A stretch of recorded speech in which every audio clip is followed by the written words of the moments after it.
Hi friends!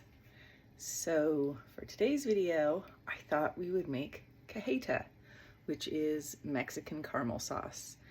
It's similar to dulce de leche, if some of you have made that, but it's a great way to use up extra milk and it's absolutely delicious. It makes a perfect ice cream topping or to put on pie or in brownies or to just eat by the spoonful. So let's get started. So this sauce is really easy to make. You need 2 quarts of milk. It can be cow's milk or goat's milk. I've made this with goat's milk a lot. This is of course fresh cow milk from our girls. You can make it with store milk or raw milk. It's a pretty versatile recipe. It takes 2 cups of sugar, and you can either use 1 tablespoon of really good quality vanilla, or the recipe actually calls for 1 plump, large vanilla bean, and mine are neither particularly large or plump, so I'm just going to use 2. And then you also need a ½ teaspoon of baking soda dissolved in a tablespoon of water. So I'll just mix that up in my little measuring cup here, but we don't add that in just yet. The first thing we do is we're going to add our milk.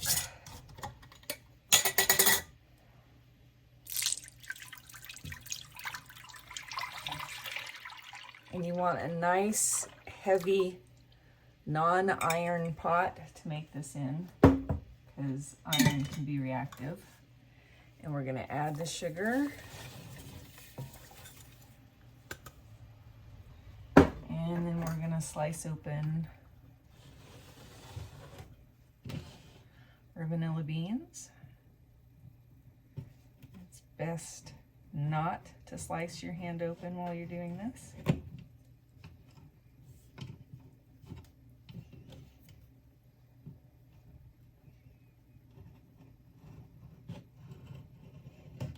All right, so we're just going to take those and put them directly in the pot. Then we're going to put this on medium-high heat. And what we want to do is stir it up. And we're going to let it cook until the milk just starts to scald and all of the sugar is dissolved.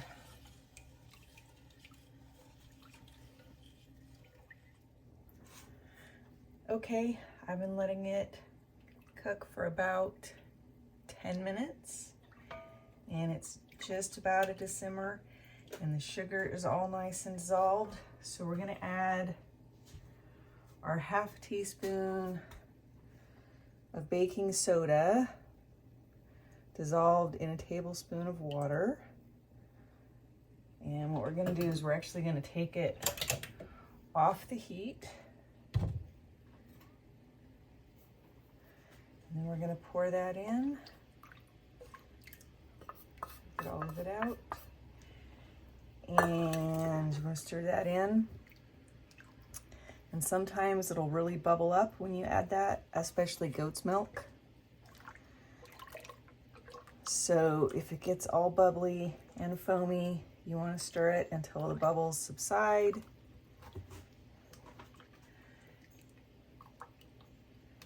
And this didn't get too foamy this time. And then once the bubbles are subsided, you're going to put it back on the heat.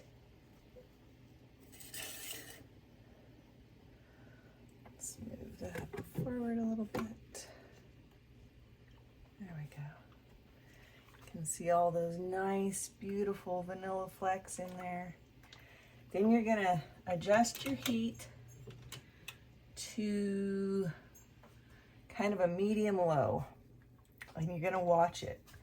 Because what you want this to do is you want it to be at a really, really low simmer. You don't want it to boil, but you want it to just be at a low simmer, little bubbles cooking away. And this actually takes quite a while. You don't have to micromanage it, but you do have to kind of babysit it. So you're gonna wanna come out like every 15 to 20 minutes and give it a good stir and see where it's at. And it can take a couple hours. So this is a good recipe to do, you know, when you're home and you're doing stuff inside, baking bread, or if you homeschool, it's a good one for when you have a lot of book work, because you can just kind of walk out to the stove and check it and give it a stir, but it doesn't really need much more than that. So this is just going to cook down for the next couple hours until it thickens up into beautiful golden caramel. So we'll check back in a little while and see how it's doing. Okay, so this has been simmering for about an hour. You can see it's nice and bubbly. It's starting to turn golden colored. At this point, I think I'm going to take the vanilla beans out. They've pretty much done their magic.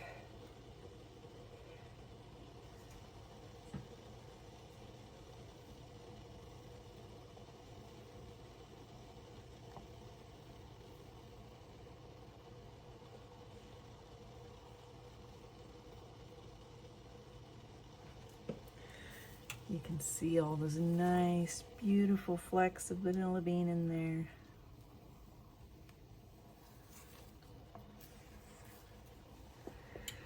So this is just about the perfect temperature, simmering away without bubbling.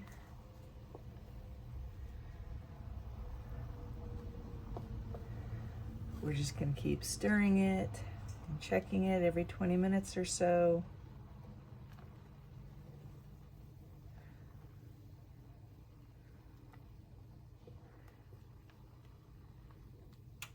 It's going to start to thicken up pretty quickly here. Okay, so we're about another hour in. You can see it's much darker now. It's starting to thicken up a bit.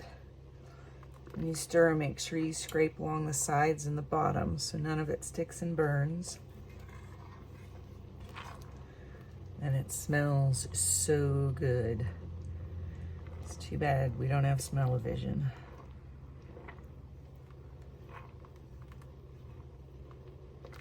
So as it starts to thicken up, you're going to want to stir it more often.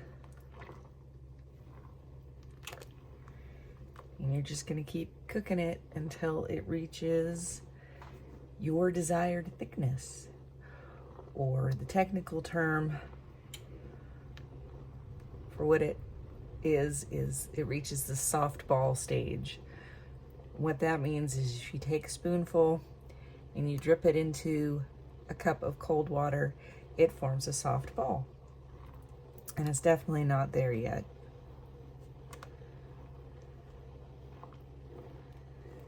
But it's also pretty forgiving. If you turn it off too soon and it ends up being too thin when it cools, you can just cook it for a little bit longer.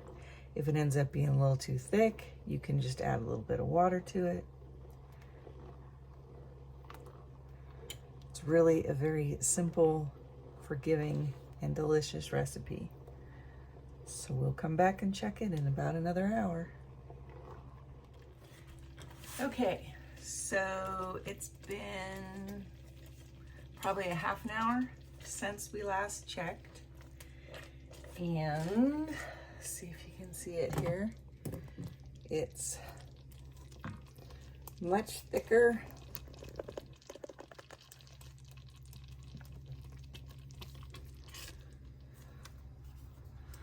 It's nice and golden.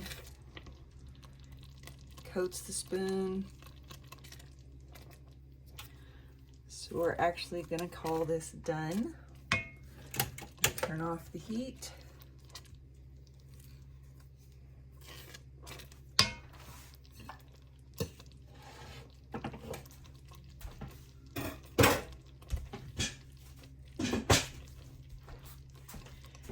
And we're gonna jar it up in these little half-pint jars.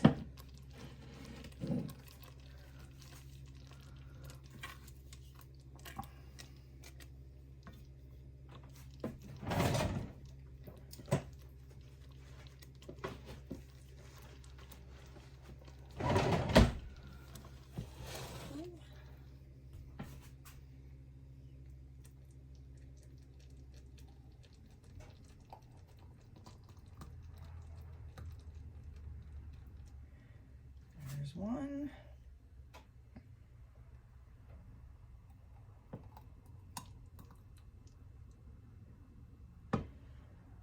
Two.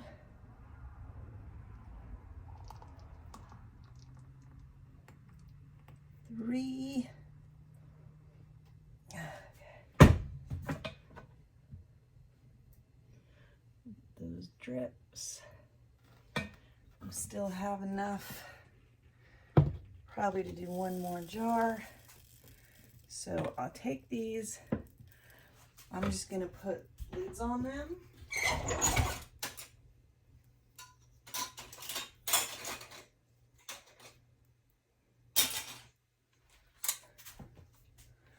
So just a regular ring and a lid. We'll put them on while they're hot, and they will, it's not a true seal, they're not canned, but they'll form a seal. And then these will actually keep in your fridge for several weeks.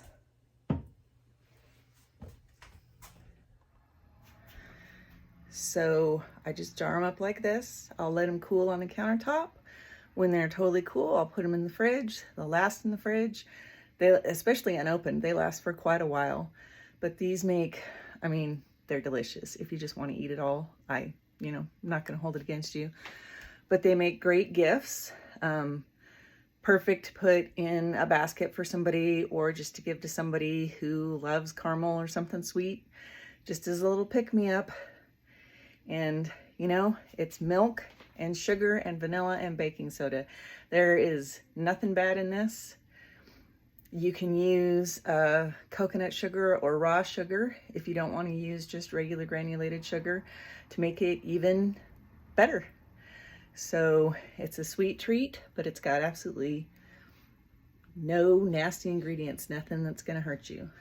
So this is my cajeta, my caramel sauce. I hope you enjoyed this video. I hope you learned something. I hope you try it. If you have any questions, just put them in the comments. Let me know if you make it. Let me know what you think of it.